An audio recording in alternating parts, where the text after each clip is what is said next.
Hey y'all, this is Mama Loves Frogs. I'm here to give you some tips on ways to feed African Dwarf Frog tadpoles because they're hard as crap to raise, apparently. But the way that I've been doing it, and yes, I know it looks dirty. There's a dime underneath there for size reference. But the way I've been doing it, I've been feeding them New Life Spectrum Grow Fry Starter. You can see it's like a powder. And after my first, I've discovered that if you mix it up with a little bit of water and then you put it in a dropper, and then what I do is just that gets it, because where they're filter feeding, you don't need it just hanging out on there. You need it to disperse through the water. And obviously with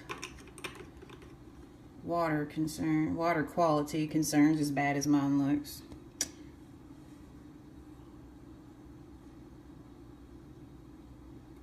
you don't want to overfeed. Now watch them here in a minute.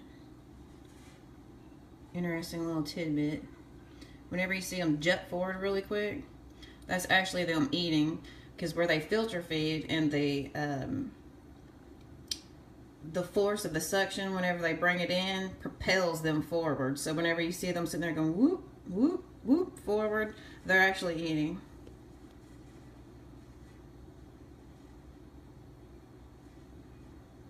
And I'll put y'all a link where you can get that food. And I just put, let's see,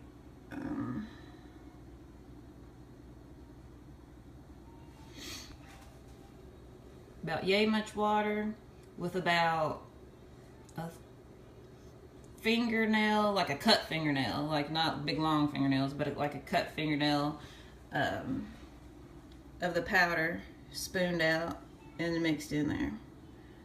And this seems to be doing the best.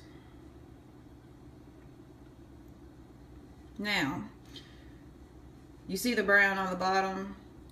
That is just in the bottom. That's not making masses. It's a thin layer that's on the bottom of the glass. And what I do, which I didn't do all the way today, my boy's been crazy.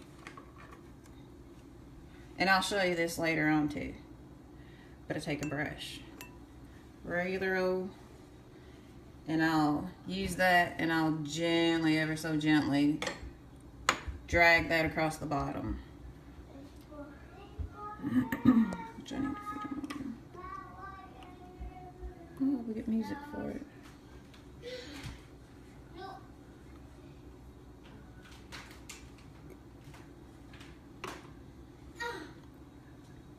Now, that little mixture that I've made up, I'm only going to keep it for 2 days. And probably if I wasn't a cheapskate, I should probably only keep it just 1 day. Because that stuff is good too. You can tell it's good because it stinks. It's got really good ingredients.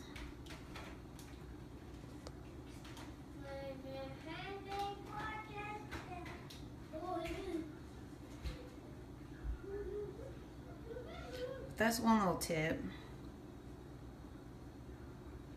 Now here in the next day or two, I'm going to switch them over. Well, maybe not, like slowly make the transition over to live food. And that's a dime there. I already said that. But you might as well get used to chitlins in the background, because my son is never away from me. So it's just going to have to be part of it. But there's the first little tidbit. I always keep extra water handy. That's, well, right now they're on the kitchen table. But I always keep water put to the side. I don't use chemicals.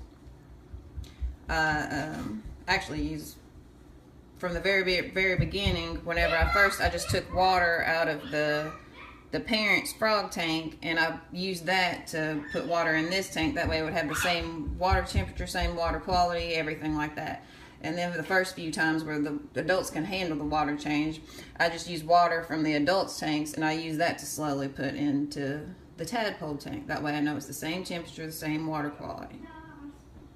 The frogs can handle it. I keep a gallon jug of water tucked in the kitchen cupboard. That way it's always the same room temperature as the frog tank in here in the kitchen.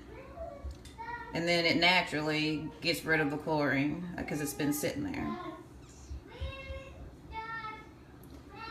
So those are my first little tips for the beginning of it, to get you through the beginning of it. And I just try to,